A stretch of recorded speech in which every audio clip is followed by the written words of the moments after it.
Dr. Jeremy Gunn was on the JFK Assassination Records Review Board for 4 years, first as its Director of Research and General Counsel, and then its Executive Director.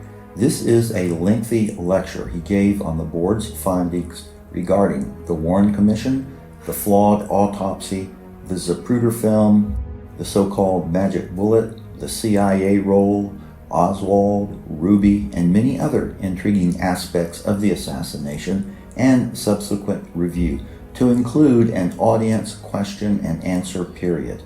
I have made this video user-friendly by rephrasing troubling questions into direct questions that audience members had, but make no changes to Dr. Gunn's words.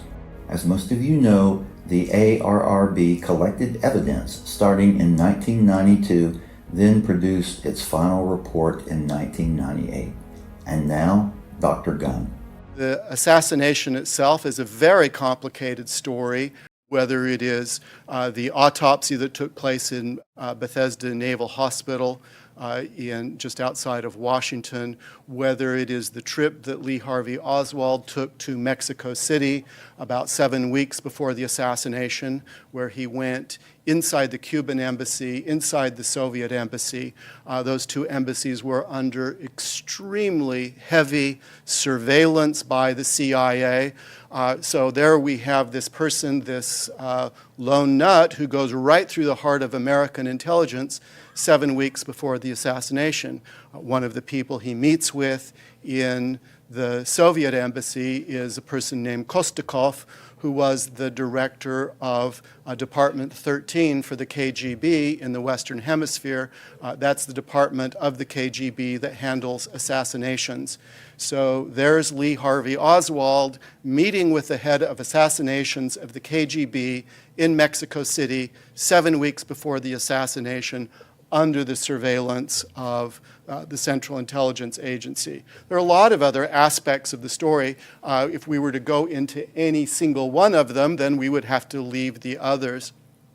What I'm going to do is try and talk about some of the very basic elements of this, give you a little bit of my perspective on this issue, and then I'll try and leave it open for questions so that if there's a particular aspect that you want to go into, we can then talk about that.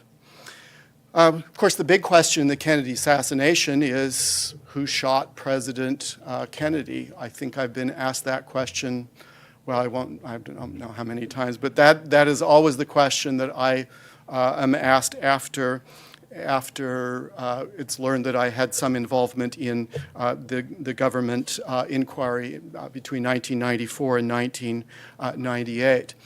Of course, there is the official version of the assassination, which was published by the Warren Commission, released on September 24th of 1964. So immediately after the assassination, 2 or 3 days after the assassination, President Lyndon Johnson appointed a blue ribbon commission to look into the assassination. And after a few months worth of work, 10 months, 11 months worth of work into the assassination, they explained to the American people what they thought had happened. This version, the Warren Commission version, is now known as something like the official history, the official story. So let me just recount very briefly what that is, then we'll talk a little bit about that. The Warren Commission concluded that President Kennedy had been shot by a lone gunman named Lee Harvey Oswald. They believed that Oswald shot at President Kennedy 3 times. The first shot missed completely, hit a curb, a chip from the curb went up and hit a bystander, so that's shot number 1.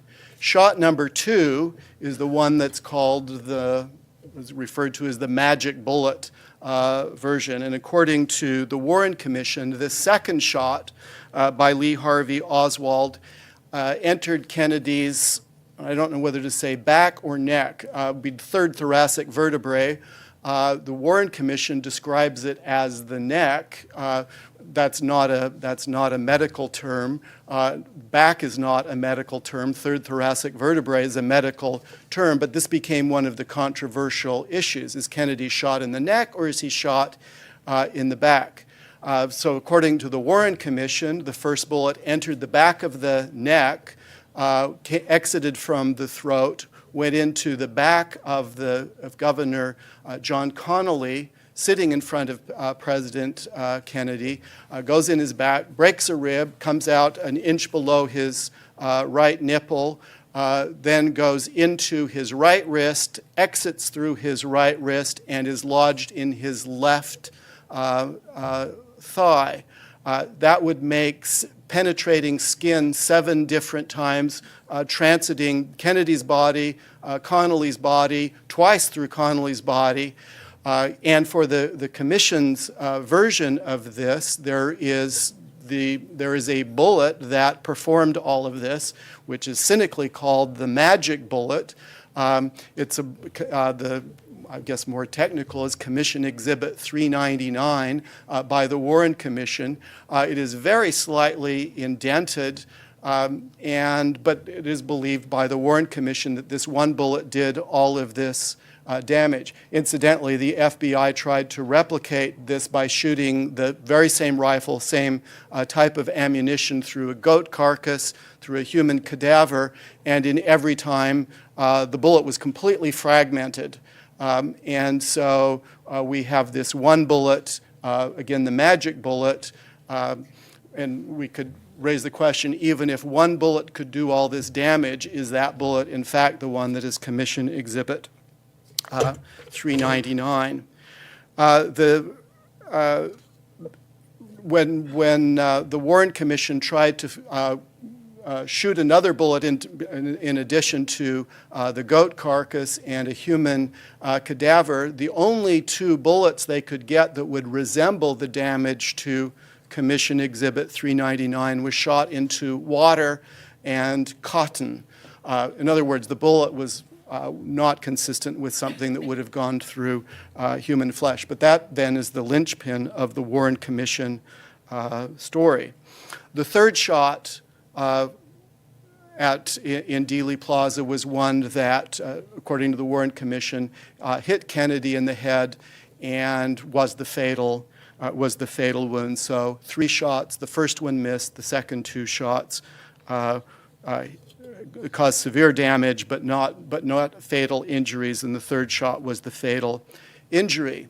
The Warren Commission said that all 3 shots came from the 6th floor of the Texas School Book Depository behind the president's motorcade at the time of the shooting. And the Warren Commission concluded that the assassination weapon was a World War II surplus weapon. The Warren Commission called it the Mannlicher Carcano, 6.5 millimeter bolt-action rifle. A more correct way of referring to it would be just a Carcano. It was a rifle that was not known for its accuracy, I guess, in all of the attempts to shoot it, other than during the assassination of President Kennedy, where it was, again, according to the Warren Commission, extremely accurate. This version of the Warren Commission, published in September of 1964, was officially accepted by President Lyndon Johnson, officially accepted by the Kennedy family to the extent that they commented on it. In fact, Lyndon Johnson did not believe the Warren Commission report, though he never said so publicly to his colleagues, to his friends. He believed that President Kennedy was assassinated indirectly by Fidel Castro. This official version in the Warren Commission report was accepted by the major media in the United States, the New York Times, the Washington Post, CBS, NBC, Time Life, and it is still, to some extent, the accepted version that is widely believed, I think, particularly by the intellectual elite in the United States. Those people who are sober and not prone to conspiracies will believe that particular version. And for many people, the official version is really the only sensible version, and any other attempt to explain the assassination is capable of being termed as something that would be promoted by people with mental weaknesses or conspiratorial mentalities. Now, of course, there are many people who dispute the findings of the Warren Commission. Most of the books that are published on this, most of the people whom you hear talk about this will be advancing a different version of the conspiracy, and they are a different version of the assassination.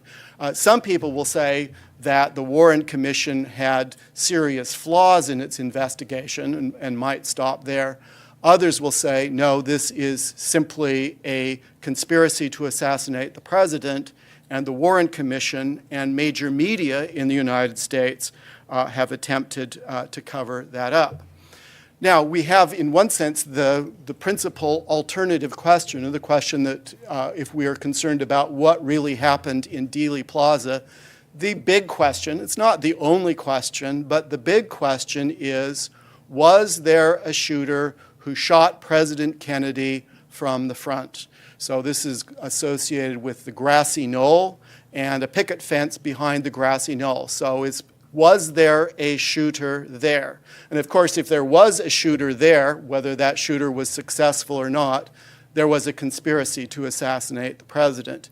Now, if there was no shooter from the front, that doesn't mean that there wasn't a conspiracy, but that's really where the big question is there a shooter from the front? And again, if there was, then we definitely have a conspiracy. Now, many people who were in Dealey Plaza on November 22nd, 12:30 p.m., believed that there was a shooter from the front. So these are you either call them eyewitness or ear witness testimonies. So I've heard numbers of up to 50 people believe that there was shooting from the front of the president and behind the picket fence, and some people believe that they saw smoke. Some people believe they saw the flash of a gun.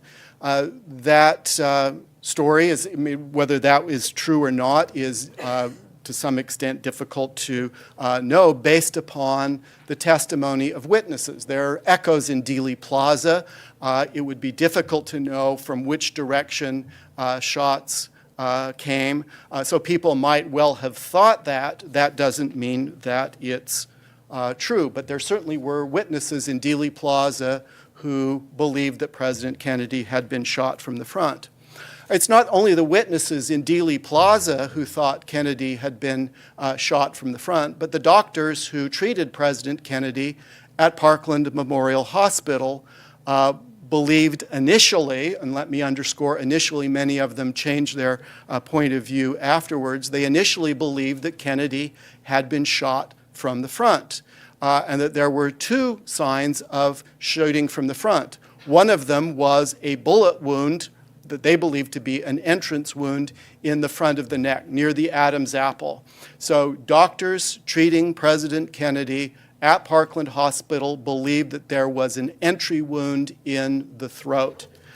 So that was one. The second set of observations was that on President Kennedy's head, from behind in the region called the occipital parietal. So it's difficult to say occipital parietal without touching the back of your head there. So the occipital parietal region, three doctors who treated President Kennedy at Parkland Memorial Hospital, including neurologists, believed that there had been an entry wound somewhere in the front of President Kennedy's body, and this massive wound in the occipital parietal area was an exit wound. So both the wound to the throat and in the back of the head, both would suggest President Kennedy had been shot from the front. Now, not that he had not been shot from behind as well, but those two wounds were thought of as being both shots from the front.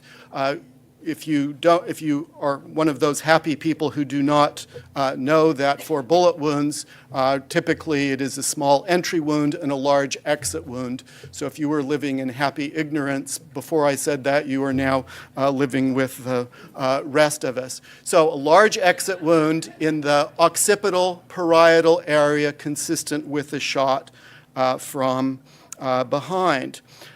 But were the Dallas doctors correct? Were the people who thought there was shooting on the grassy knoll correct or not correct? There are two additional pieces of, well, there are many more, but two additional things we need to look at.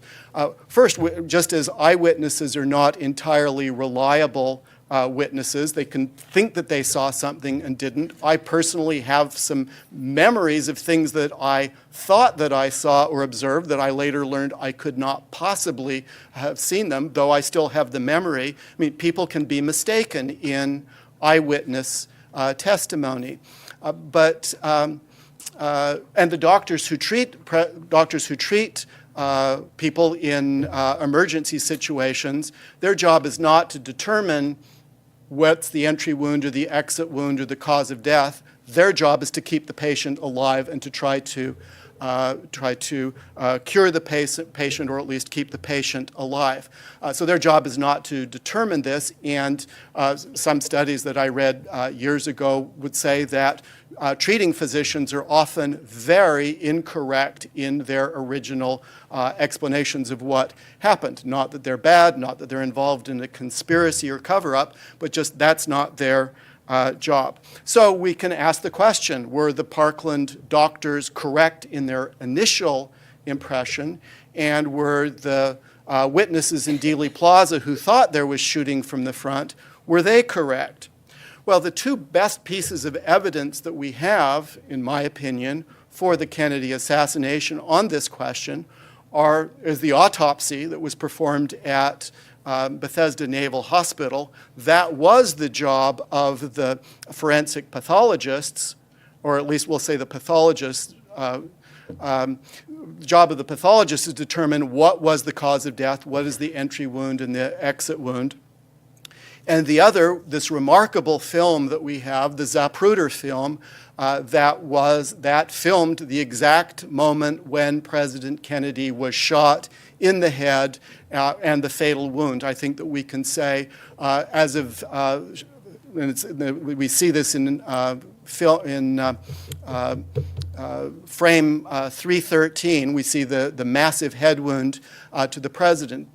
President Kennedy was alive in frame 312, and for all practical purposes, he was dead by the end of frame 313.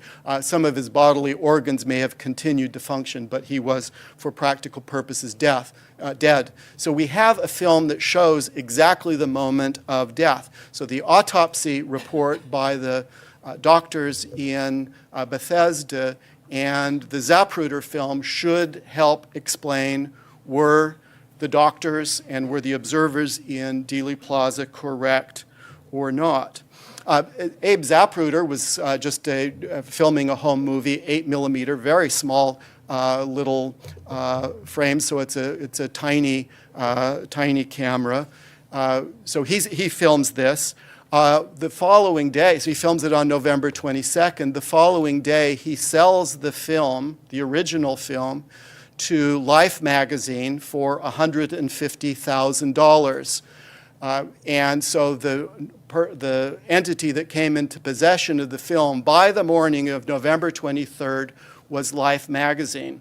And one thing that it's worth noting is Life magazine possessed, controlled, owned the original film from the morning of November 23rd until the Assassination Records Review Board, for which I worked, ordered that the film be seized by the U.S. government under eminent domain. The Life magazine was paid for this, it was paid for, but that film is now in the National Archives in the United States, so it's part of, you are all owners of the Zapruder film now.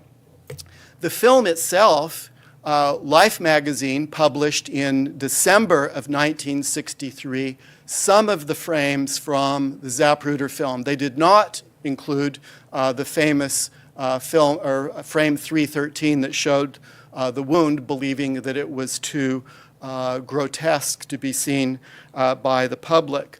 The Warren Commission published some of the frames of the film in its report in 1964. The first time that the film was actually seen in public was in 1969 in the trial that Jim Garrison brought in New Orleans, the trial against Clay Shaw. So that was the first time he subpoenaed. It was not the original film that was shown, but a duplicate of the film. That's the first time the film was seen. The first time it was seen by the general public in the United States was in 1975 in a television program with the important and serious journalist Geraldo Rivera. So what does the Zapruder film show? It's very controversial what it shows and what it doesn't show. Some will even claim that the Zapruder film has been doctored and we're not seeing the original of that. But what does the Zapruder film show? I've spoken with people who, as I'm watching the film with them, and they'll say, see, there, that's when it happened. And I look at it and I don't see what they're talking about. When Kennedy is first hit, when Governor Connally is first hit, there are many different interpretations. When was Kennedy first hit? When was Connally first hit? Now for frame 313, there's no question that was the fatal shot. But in terms of other shots or what it means, was there more than one shooter or not, very controversial. There's one thing that is not controversial in the Zapruder film. And that is after President Kennedy is hit in frame 313, his body goes immediately back and to the left. So that's not controversial. After he is shot, he goes back and to the left. Now, if we're thinking about our simple way of thinking about things, and I'm very simple, so this is how I do think about things, that would seem to be consistent with a shot from the front. So it comes and hits and it will continue to go in the same direction. Now, that does not necessarily mean that it happened, and I'm saying that this is the simple way of thinking of it, but Kennedy's body going back and to the left would be, at least in a reasonably simple way, that would be consistent with a shot from the front. If you were thinking that Kennedy had been shot from behind, presumably his body would go toward the front. So we've got the Zapruder film. We see something very clearly in this. But what was the American public told in 1963 about what the Zapruder film showed with regard to the direction of President Kennedy's body after the shooting? So we know, because we can watch the film, that his body goes back and to the left. The first description of the film that was made from November of 1963 by a young cub reporter. You may have heard of him, named Dan Rather. So he happens to be in Dallas, and he sees the Zapruder film. And he describes the Zapruder film with remarkable accuracy. I couldn't believe it when I first heard his description, including describing the expression on Jackie Kennedy's face. I don't know how he was able to do that. If I had had the frames just in front of me and looking at them individually, I couldn't have done a better description than did Dan Rather, with one exception. And he describes President Kennedy's body after being hit as going forward. So Dan Rather, who has seen the film, very accurate description, except for on this one point. Okay, so that's one. Now people can make mistakes. I make mistakes.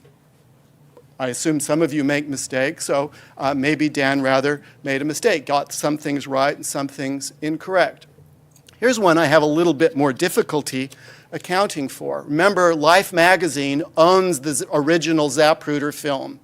And on December 6th, 1963, I have a photocopy of the article here, Life magazine wants to talk about what happened in Dealey Plaza. And Life magazine says there are already starting to be conspiracy theories about President Kennedy being shot from the front. And Life magazine in this article says, well, yes, we understand the Dallas doctors did think that President Kennedy was shot from the front. And they said, we at Life magazine didn't understand how could Kennedy have been shot from the front, as the Dallas doctors thought, if Oswald's behind? So this is a good question. So Life magazine went to look at the film itself to see what actually happened.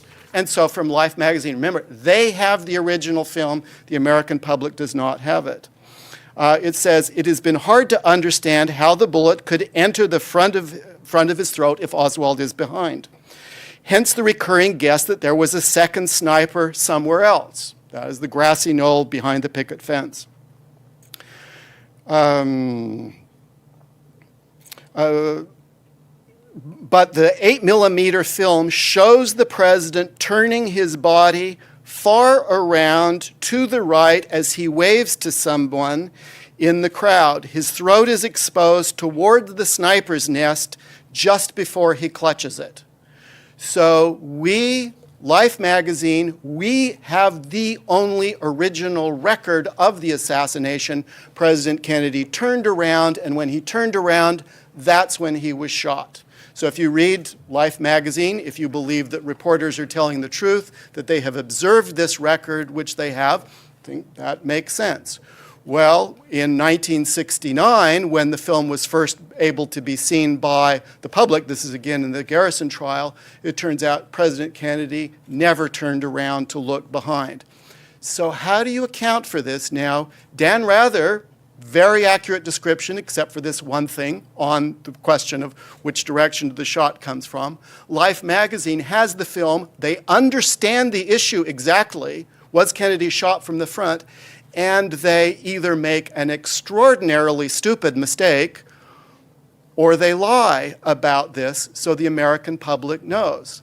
In 1964, some of the frames of the Zapruder film are included in the Warren Commission report. On the question of the direction that the president's body went after the shooting, the Warren Commission report inverted the frames so it looked as though his body went forward rather than back. So the frames were inverted. So you're a conscientious person, you're reading the news, you're trusting in the Warren Commission, you're trusting in Dan Rather. Everybody trusts Dan Rather, right? I think I'm right about that. You trust Life magazine, and we've got this rather consistent set of mistakes on exactly the same issue, on exactly the important issue in the Kennedy assassination. Was there a shooter from the front? When it was after the film became available publicly, the Warren Commission was asked, or former members of the Warren Commission were asked about this. The FBI ended up reporting that it was an inadvertent printer's error, that the order of the films were switched. So that's our Zapruder film. Raises some questions about this. Now, with the information that I'm giving you now, that doesn't necessarily prove anything, but it certainly does suggest that people were certainly aware of what the issue was President Kennedy shot from the front, and all of the official information going to the American public is attempting to deny that, even when there is information showing that that was not the case. So what about the autopsy? Now, that's really for an assassination investigation or any murder investigation, that's probably the single most important set of evidence that you have. Not always, but typically that's the case. Now, the doctors who performed the autopsy, there were 3 doctors responsible for the autopsy. I took their depositions under oath in the National Archives. This was the first time that they had had a systematic deposition taken, so there's a legal inquiry, there's a court stenographer. there. The original autopsy material is in front of them. This is the first time they have ever seen the original autopsy material in terms of the face sheet, the record. Since the time of the assassination, it was the first time they had ever seen the autopsy photos. So they were present when the photos were taken, but they had not been shown the photos before. The doctors who performed the autopsy believed and claimed that President Kennedy had been shot from behind, and the version that the doctors in Bethesda Hospital gave was exactly the same as the Warren Commission supported the Warren Commission. There are a few little problems here that we need to ask some questions about, and there are more than a few, but I'll just mention two of them. When I took the deposition of Dr. Humes under oath, I went through the record fairly systematically with him, and we finally got to the question of the original autopsy. So there's a version of the autopsy that is in the National Archives, handwritten. He had very good handwriting. I envied his handwriting. So he has this original version of the autopsy. I asked him a series of questions because I had some suspicions, and he admitted under oath for the first time that the version that is in the National Archives, the original version, was not the original version. He had written another one beforehand, and he had burned the original version. He never told the Warren Commission. He had never told the American public that. He admitted that under oath. I said, "Why did you burn it?" I did not think for a minute I would get a correct answer, but he said the president's blood was on it, and I thought it was gruesome. And I asked him, I already asked him, but I reminded him that he said that he wrote the autopsy while he was at home sitting in front of his fireplace. So I said, "Was there president's blood in your home?" Knowing that it couldn't possibly be, and then he acknowledged that that could not have been the reason, but he could not remember why he had burned the original version and said nothing to anybody about that. The autopsy photos that are in the National Archives do not show a large, massive exit wound in the occipital parietal area. See, I can't say it without touching the back of my head. I've tried and I can't do it. There's no massive wound in the occipital parietal area that's visible on the photos. So one of the questions is, were these photos doctored? Are the photos accurate? Are the doctors in Parkland Hospital correct or incorrect? So all of these questions came up. We were able, the agency that I worked for, we were able to find the person who developed the original autopsy photo. So her names were on the records, and we found her name was Sandra Spencer. So we located her, and we brought her to Washington. So what she did was she developed the films. So these were slides. There are black and white slides and color slides. These are large format, so large print. So these are not your 35 millimeter prints, but these are large prints. So she develops the color transparencies, black and white transparencies, and then she printed from the transparencies onto Kodak paper.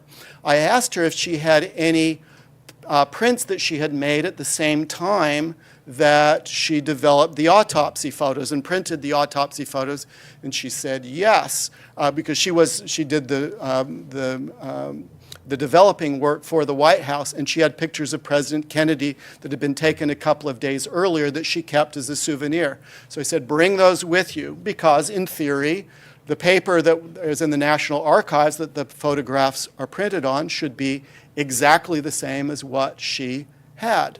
So she came to the National Archives, she looked at the autopsy photos, the color transparencies, the black and white transparencies, and she said, these are not the photographs that I developed myself. And I said, well, could you describe what is different about these? And she said, yes. She said that the photographs that she developed had a large massive exit wound in the back of the head.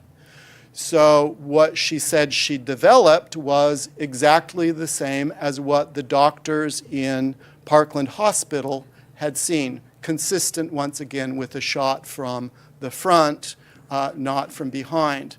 We then compared the paper of the photographs that she had developed, and the paper in the National Archives is not the paper the Polar or the Kodak. Sorry about that mistake. Not the Kodak paper that she had, and she said, these are not the ones that I did. She said, I don't know where they came from, but these are not mine.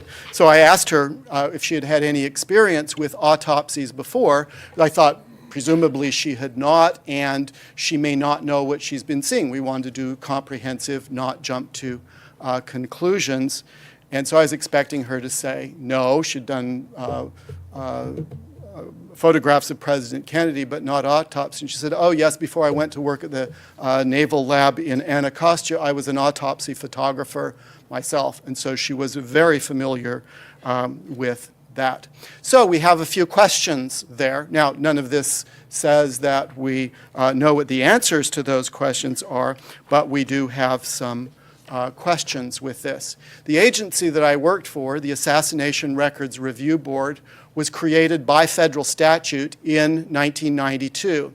It was created immediately after the film by Oliver Stone called JFK. So the film was released in December of 1991.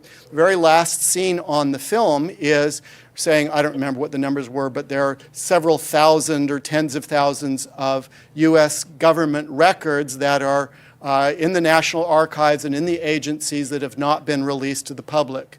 So Congressman Louis Stokes watched the film with his daughter. This is according to what Louis Stokes told me. He was watching the film with his daughter, and his daughter said after the film, Daddy, why don't you do something about that? And so Daddy, Congressman Stokes, enacted a law that created the Assassination Records Review Board. The responsibility of our agency was to identify assassination records throughout the U.S. government, whether in the CIA or the FBI or ONI or State Department, National Security Agency, if I didn't say that, the whole gamut of records, if they're related to the assassination, to identify them and get them in the assassination records collection. Second task was to declassify those records so that they would be available for the American public. Then also we were supposed to look for records that were in private hands. And one of the set of records that we had, I don't know whether we call it private or not, were the Jim Garrison records from New Orleans. The district attorney at that time was Harry Connick Sr., who, from what I understand, is closely related to Harry Connick Jr. So Harry Connick Sr.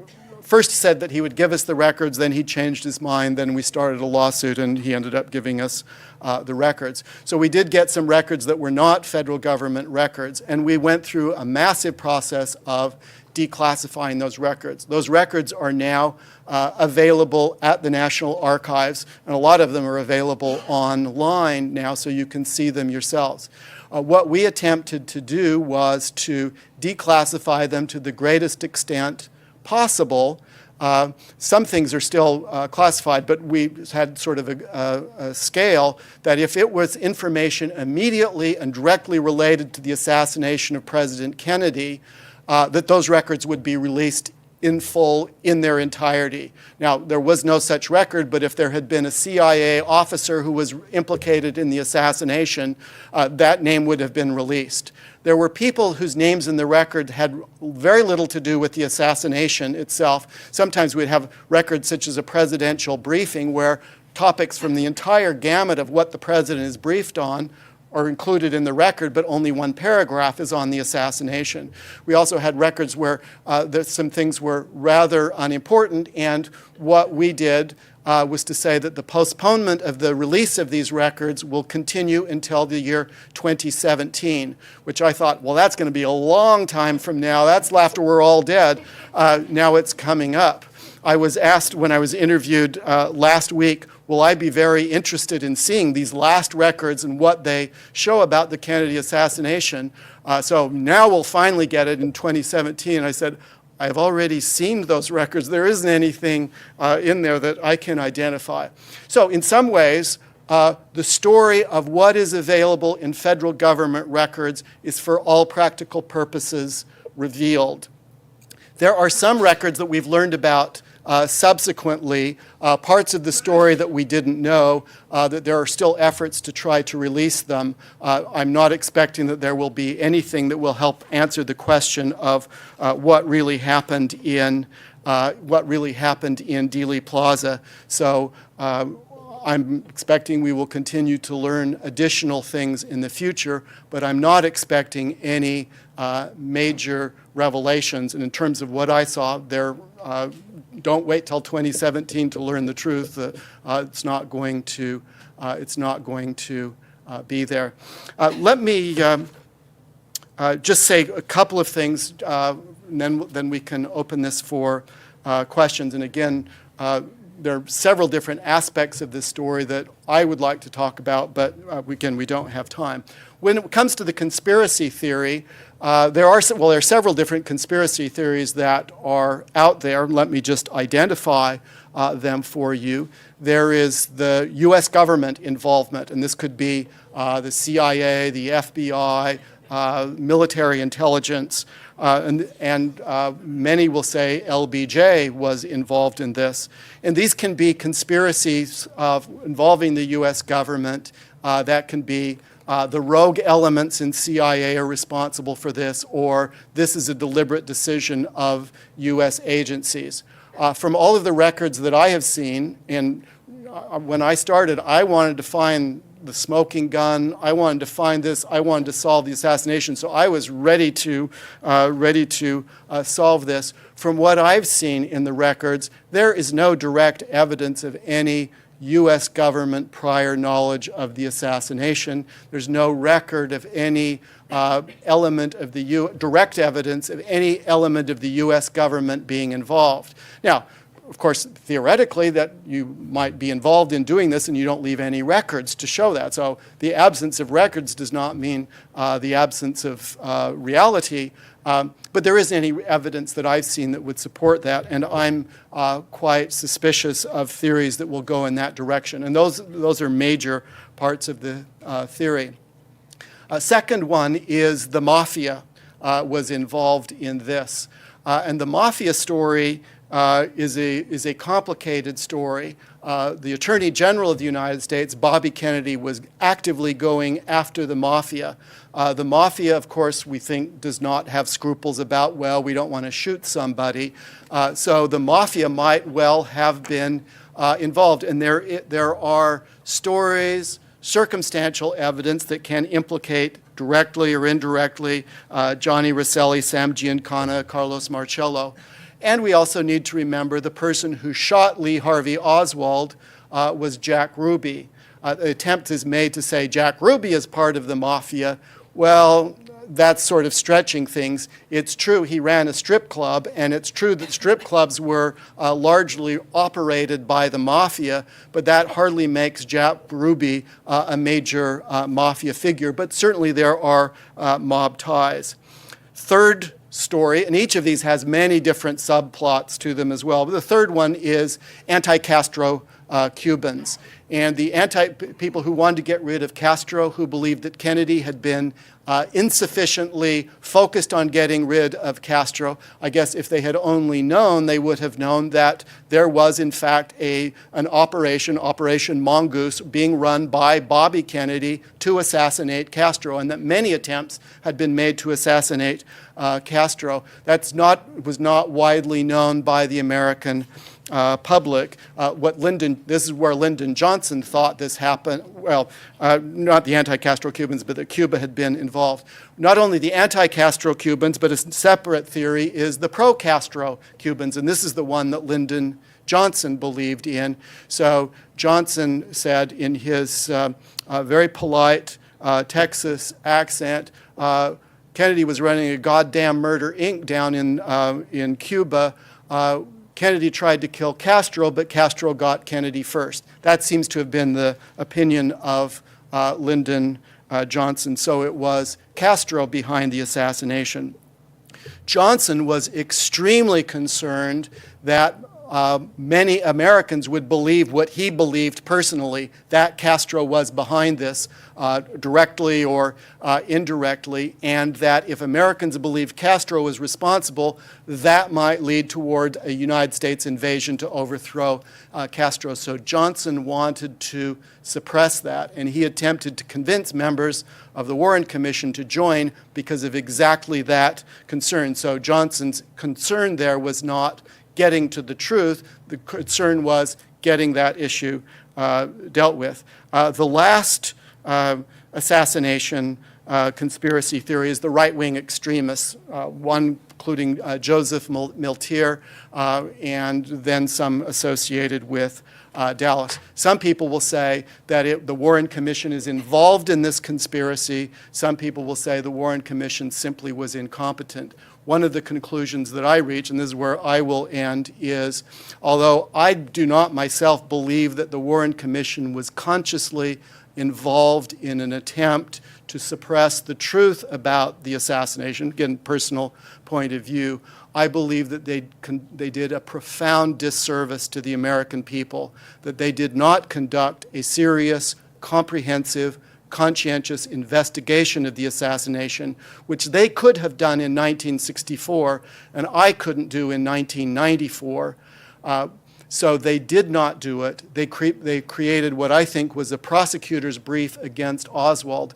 Any evidence they could find that was incriminatory against Oswald, they would include. Things that were exculpatory, they left out of the report. So they did a profound disservice and led to, I think, giving life to many of the conspiracy theories. With that, let's try your questions. Question 1. Was the level of forensic pathology that poor in 1963? Oh, the answer to that is no. And in fact, the person who was the forensic pathologist in Dallas was Earl Rose, who is one of the best in the country. And when the autopsy that was performed in Bethesda Naval Hospital was a disgrace. It was a disgrace. When I took the deposition, I asked Dr. Humes what the standard was that he used for the autopsy. And he said, oh, there was some manual that had been created by the Navy that set up the standards. And I said, is that the one that you followed? And he said, yes. And I then pulled out a copy of it, which I had, and handed it. And I said, is this the one that you followed? And he didn't say anything. Or he said, yeah, he answered yes to that. But I could tell, I mean, from my perspective, he thought this is going to be a very bad day. And we then went through this, and he just simply didn't follow the procedures. So very good, one of the best in the country in Dallas who wanted to perform the autopsy but was not allowed to do it. And then you had 2 of the 3 people were not forensic pathologists, not capable of doing it. One of them, Pierre Fink, was a forensic pathologist, but he was not the one who was running the show. So it's not a lack of ability at the time, it was something else. In terms of what was happening in Dallas, I am to some extent sympathetic with what happened. So President Johnson is there, the First Lady is there, Governor Connolly has been shot. At that point, nobody knows really what's happening. Is this the beginning? And Johnson had been briefed that one of the ways that you start World War III is by attempting to assassinate the president. So not that the Soviet Union had been on alert or anything, but just you have to be very careful. And you think, okay, here we are in Dallas. Kennedy is shot in Dallas. Do we want to turn over the investigation to Dallas? And I would think, no, probably you don't.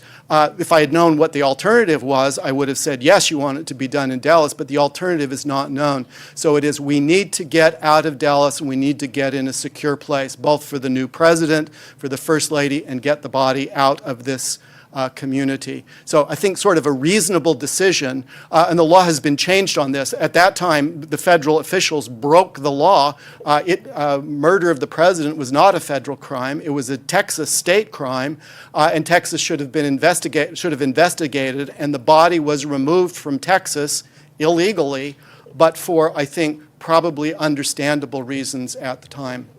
Are there institutions or people alive today who are trying to keep the truth from being known? In a major way, no, I don't think so. In a minor way, which others might think is a major way, yes. So one person whom I interviewed was Richard Helms, former director of Central Intelligence. I had the opinion that he was not telling me anything. Not that he knew what happened with the Kennedy assassination, was trying to keep that secret, but he wasn't going to say anything. And the book about him is called The Man Who Kept the Secrets. I interviewed William Colby, another director of Central Intelligence. In fact, I interviewed him a week before he died in a boating accident, I had the sense with him that he was trying to tell me everything he could about this. Again, not who killed President Kennedy, but to try to explain what was going on in the CIA at the time, what was going on with James Jesus Angleton, the director of counterintelligence of the CIA, and the story. I had an interview with an FBI agent in New Orleans, and it's sort of a long story, more than we have time for now. I believed he was deliberately lying to me about FBI records on tracking Oswald in New Orleans. Now, I can't prove that, but I had the impression, because I went through some records with him, and I was setting him up for a trap, and I got to it, sprang the trap, and okay, this is for me. I'm reading body language, which is and I'm not good at it anyway, but it was, you found it. And I didn't think you'd find it, but I'm not going to tell you anything. So he immediately recognized what the problem was, but he wouldn't tell me anything, just, well, I don't know. So I didn't believe him for a minute. Now, I could be wrong, but so there were things like that, but not in terms of any of the larger stories. Is it true, according to the book 1,000 Days, about confusion in the autopsy room and that Kennedy's brain went missing? First, it's not in 1,000 days, because that's Arthur Schlesinger's, and he doesn't talk about that. There is a question about how many people were in the autopsy room. If you've seen the movie JFK, if I can just take 1 second on, it will be more than a second, on JFK, it is, for a movie, it is because he has the autopsy scene in the film, that's why I'm making this reference to it. It is a fabulous movie in terms of technical skill, in terms of telling a dramatic story. Fabulous movie. And portions of the movie, in my opinion, are historically absolutely correct and show, in my opinion, some of the problems with the Warren Commission. The two witnesses that he uses most for his film, Jim Garrison and Fletcher Prouty, who's Mr. X in the film, are, in my opinion, totally unreliable. Both of them are deceased, so I guess I can't be sued for anything, but I would think of saying something that I could be sued for if they were alive. I find them to be totally unreliable, and Oliver Stone bought their stories hook, line, and sinker. I took the deposition of Fletcher Prouty, and he's again, Donald Sutherland character, Mr. X in the film. And so I had his contemporaneous records there, and he would say, yes, I wrote memos on this. He didn't write memos on it. He just made it up. And I don't know why he did that. He's actually one person who I think was lying to me. Anyway, now getting back to this, in the film JFK, Oliver Stone shows the autopsy scene, and it is so well done that I knew that wasn't the case, but was there a video of this event that was going on? And if you watch the film, he skillfully blends actual archival footage with things that he makes up. And so he'll have a sort of a faded color from 1963, and then he'll do that is an actual film, and then he blends that with something that he's made up. If you know what's real and what's not real, you can see what he's doing. If you don't know, it just blends this thing. So he shows the autopsy scene, and a lot of people's perception of it comes from the JFK film, where there would be, I didn't count from the film, but something like 30 people, including generals and people from the CIA who were there, and the question is, who's running this autopsy and others. I asked each of the doctors, when I took their depositions, how many people were there, who were in charge, and although I'm very suspicious on many things about the doctors, and what they did during the autopsy, and I've already hinted at that. I don't share the Oliver Stone version. I don't think there were that many there. There was not anybody there giving orders on what should be done or what should not be done.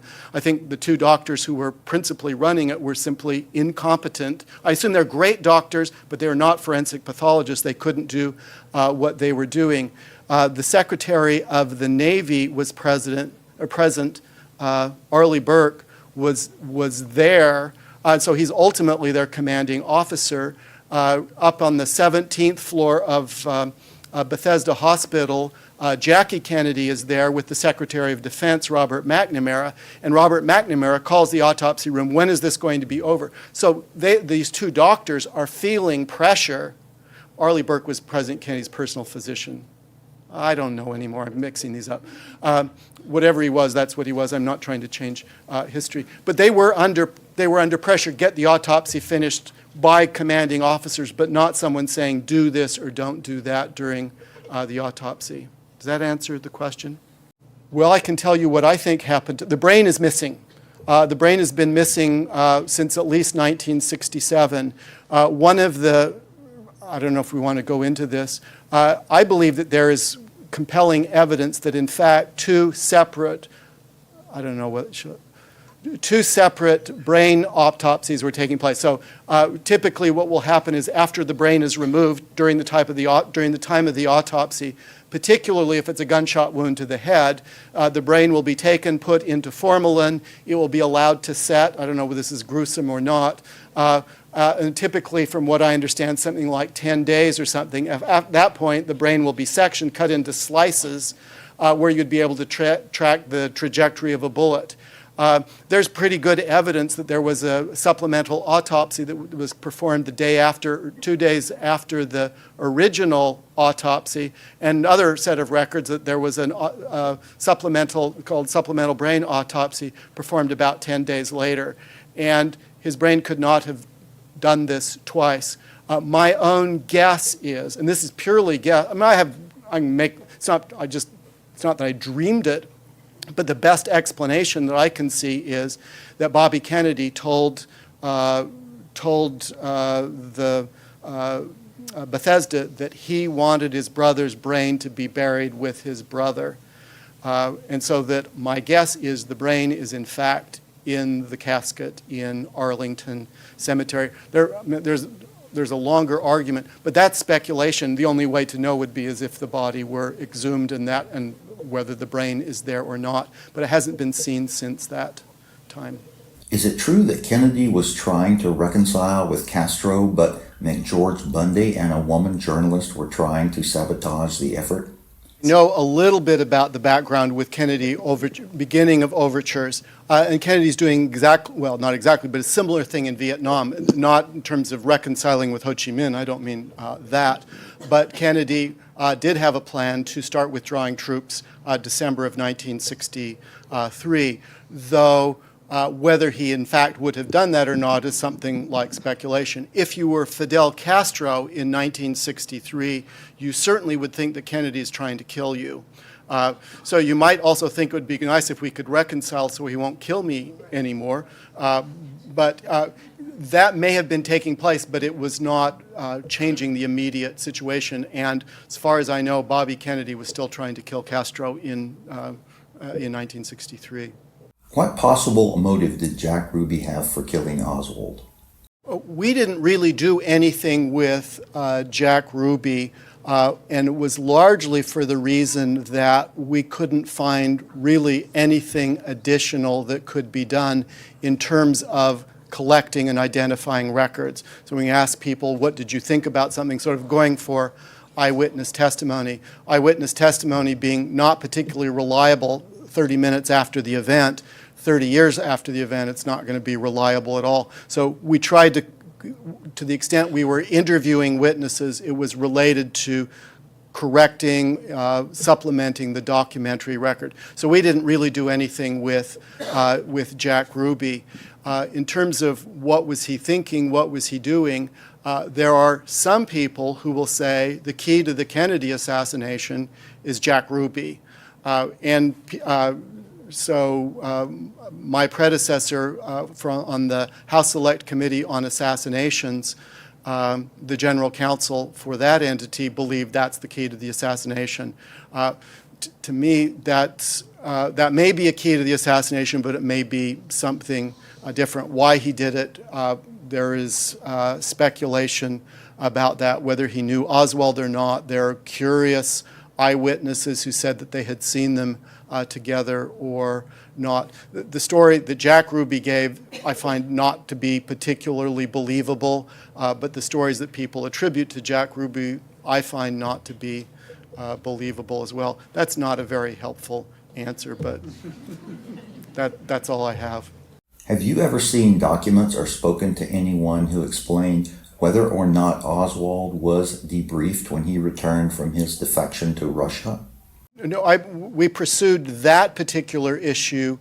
We pursued it in CIA records. So there's a domestic division in CIA whose responsibility would be to brief people returning from the Soviet Union. So there would be tourists who would go to the Soviet Union, take photographs of Red Square. When they came back to the United States, CIA, not always, but would frequently debrief them.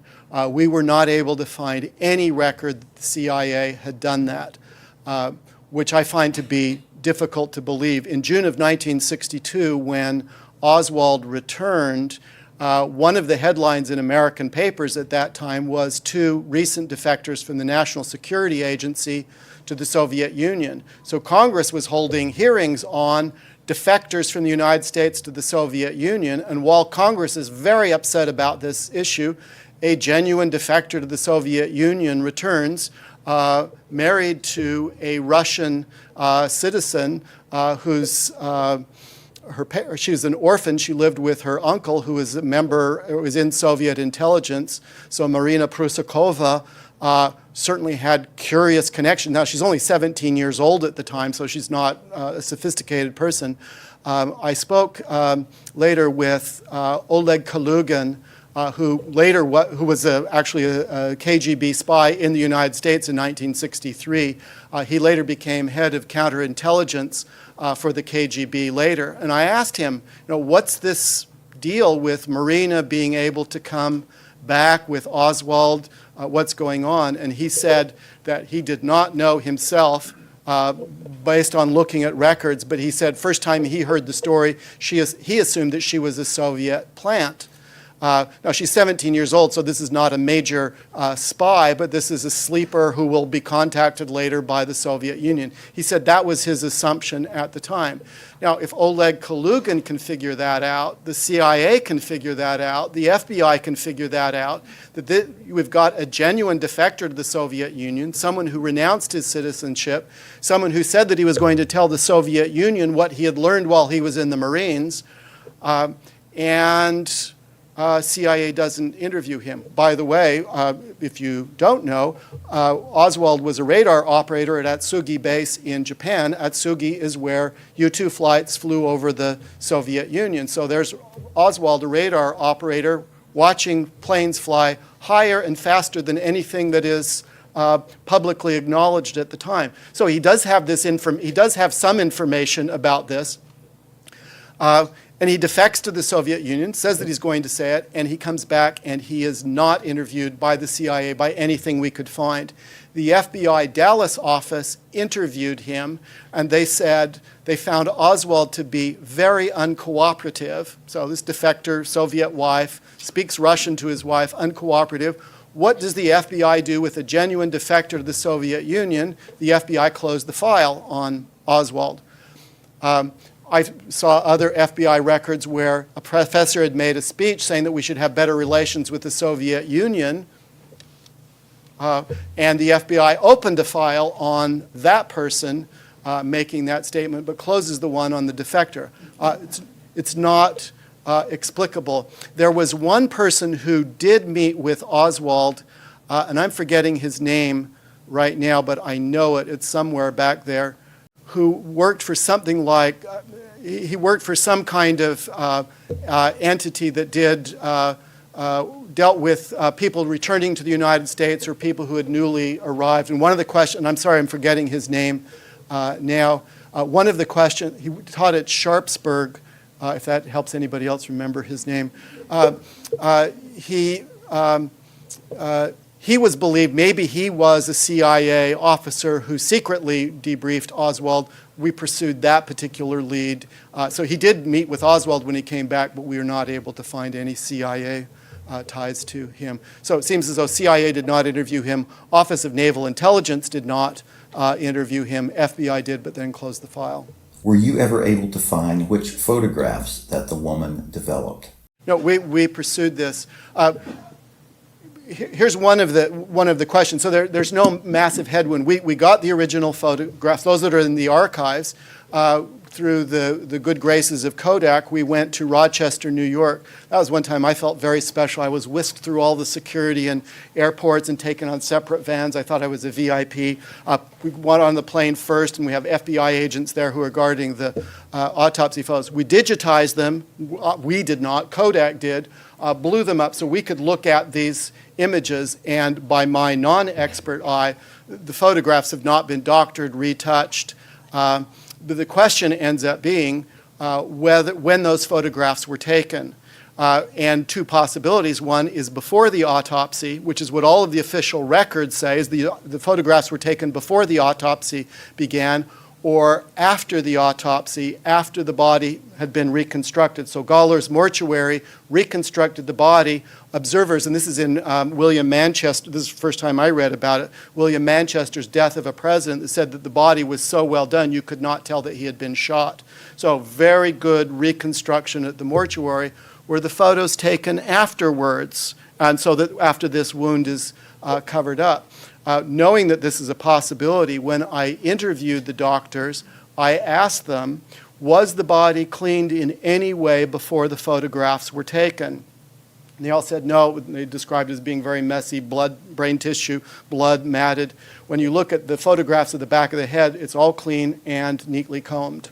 So before or afterwards, and I can't prove any of this, but for me, the frustrating thing is the Warren Commission could have done this, and the Warren Commission did not do it. 30 years later, you can wonder about this, but you can't really get that. But conceivably, Sandra Spencer developed photographs from the autopsy, or from the photographs taken before the autopsy, and not those that are taken later, and she sees the ones taken later in the National Archives. Now, the evidence seems to point in that direction, but that's also a fair amount of speculation. I can't say I'm really confident that happened, but I suspect that happened, and it would be nice to know, but I'm not expecting to find out. If sometime we end up finding additional autopsy photographs that show that, then we will maybe know the ones that Sandra Spencer developed. She has since died. When we're dealing with the 50th anniversary, in some ways, this is the last one that the witnesses who were involved or some of them are still around. The vast number who were involved are no longer with us, but this will be the last major inquiry, I think. Some believe that because Kennedy was wearing a back brace, he didn't fall forward after he was first hit. Therefore, the second bullet, because of the position of the head being upright instead of down, could possibly have led to that second mortal wound. What are your thoughts?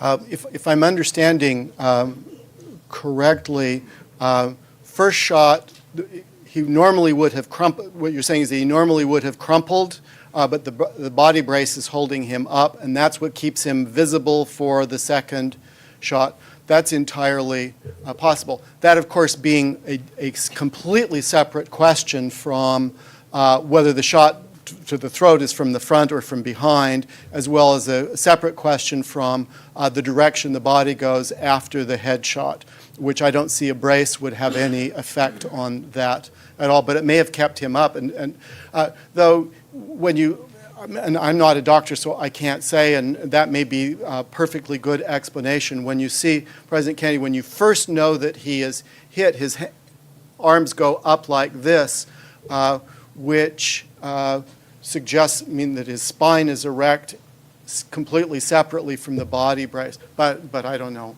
Regarding the CIA, please speak to the possible shades of gray between what we might see as conspiracy versus negligence versus bureaucratic cover our butts. One of the fascinating parts of the story is what happened in Mexico City. So 7 weeks before the assassination, I'll put in quotation marks, Oswald goes to Mexico City.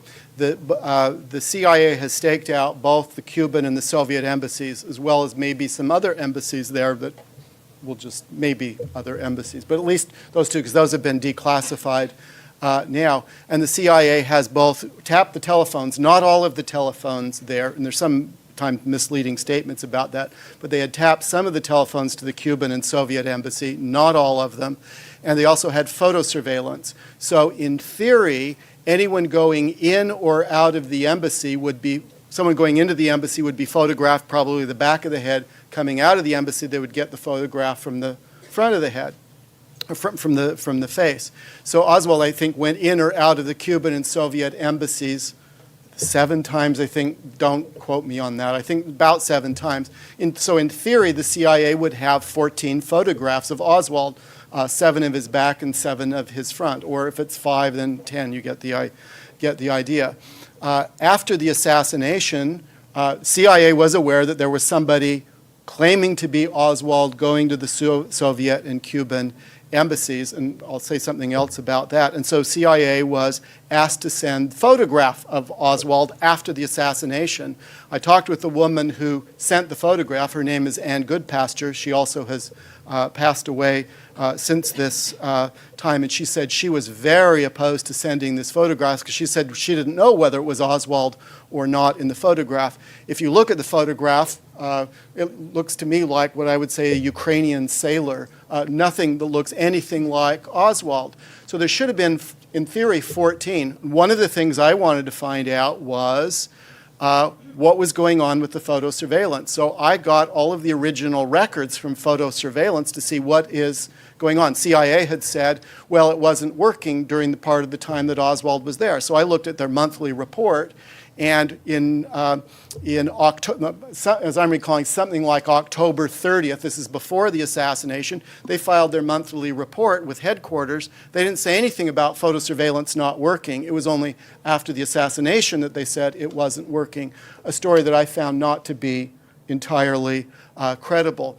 There's also the very curious story of the taping of Oswald. So there's a CIA again has conducting wiretaps, and what CIA would do, and this is Ann Goodpasture again became the source of this, CIA would have the large reel-to-reel tapes where they would record all conversations going in and out of the Soviet and Cuban embassies on those lines that they had tapped. Then they would go back and listen to them, and anything, well, I don't want to get ahead of myself there. So they're conducting this.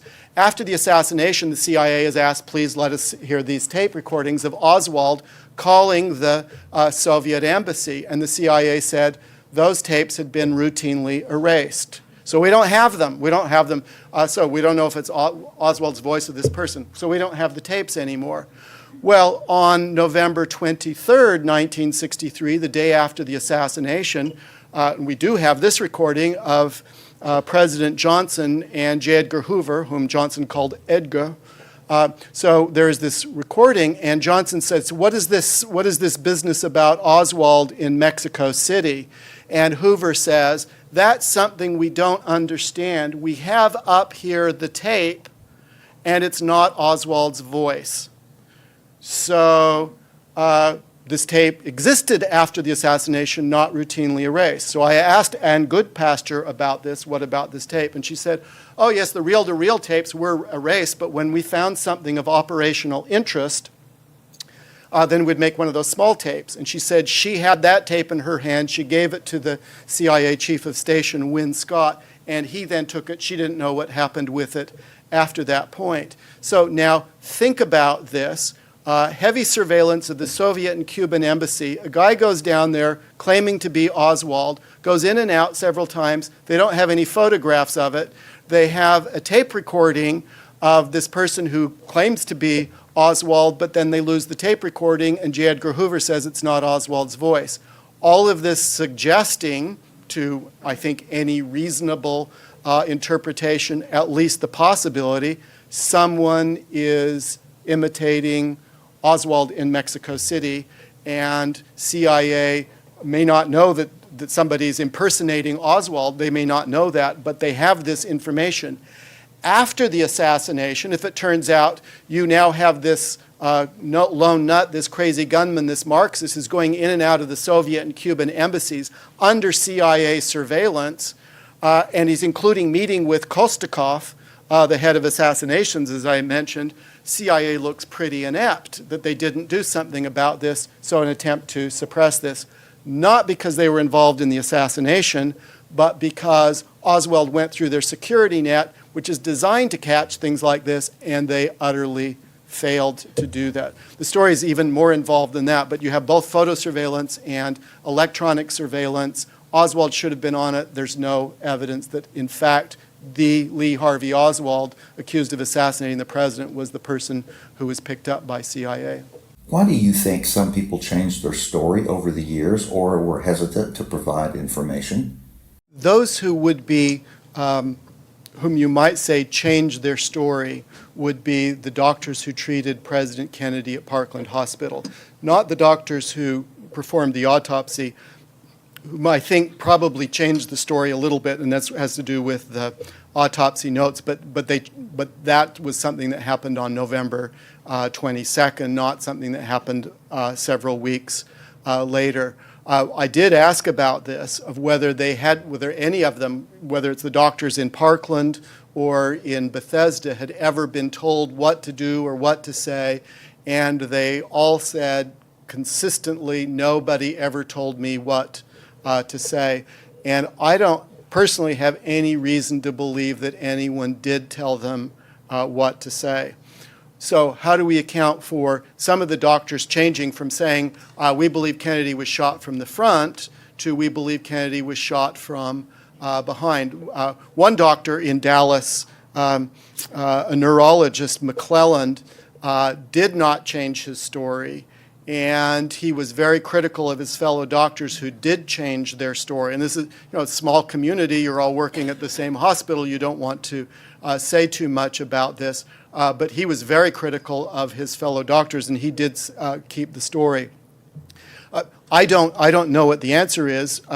No evidence that I've seen that they were pressured to change the story. The most likely human explanation that I can think of, and I say this without any particular insight in psychology any more than anybody else here, is they ended up believing the official version, and they assumed that they were mistaken. And they probably genuinely assumed that they were mistaken.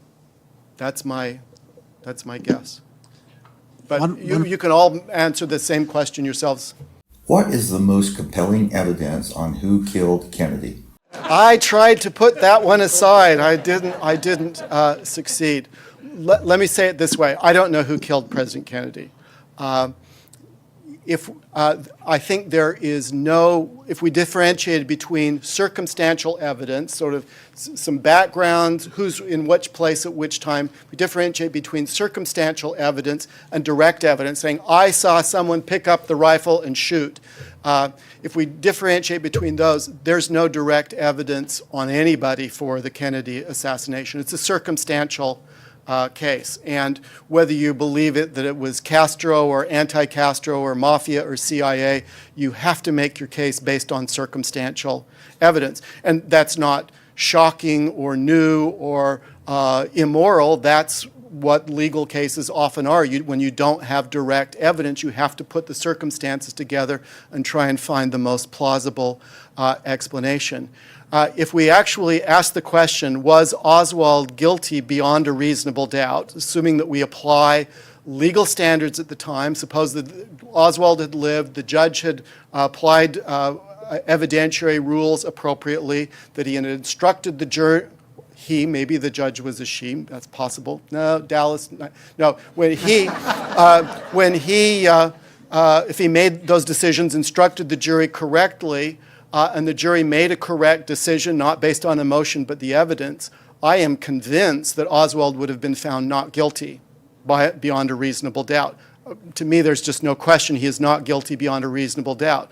That doesn't mean he didn't do it, but it means that the evidence was not there. Key pieces of evidence were, in legal terms, their chain of custody had been lost. So somebody says, somebody gave it to me, and that person says, I didn't give it to him. And their just chain of custody is a serious problem throughout the entire Kennedy assassination, whether it's the Mannlicher Carcano, whether it's the ballistics and others. So the evidence is not there.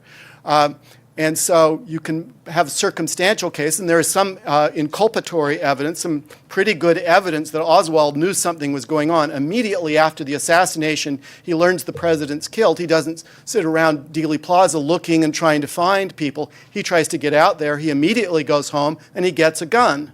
Now, that's not, if I heard of somebody being assassinated, that would not be my reaction. So I assume, and there are many other things, that he knew about something that was going on. Now, maybe he knew that he had just killed the president, or maybe he thought somebody asked him to be in the lunchroom during the time of the assassination, and he realized he was going to be framed for it, so he's going to protect his life. But he knew something was going on. There is something there. He's not completely innocent.